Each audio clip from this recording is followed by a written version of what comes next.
Now, Attorney Paulo, you're the lawyer of Vice President Sara in a perjury case against Madriaga. Can you tell us briefly why you are saying that this is a perjured affidavit? Yeah, kasi karamihan ng nasa laman ng affidavit niya, pati pangalan niya, mali or hindi totoo.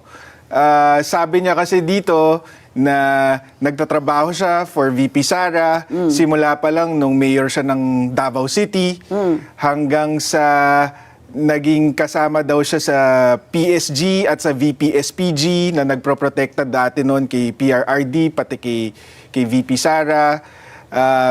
Pinabuo daw siya ng isang campaign group ni VP Sara noong 2020 na may pangalang Isip Pilipinas, hanggang sa nagde-deliver daw siya ng limpak-limpak na salapi sa mga sasakyan na galing daw sa confidential funds. Nasa maleta ba?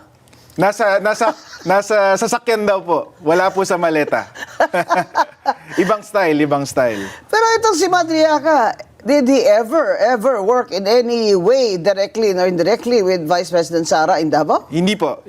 We have, hindi lang po sa Davao City, we have certifications from the Davao City Local Government, the Presidential Security Group, the Vice Presidential Security and Protection Group, So, Department of Education, and even the Office of the Vice President. Wala po siyang connection sa mga hindi ba ito opisina. si Madriaga ngayon na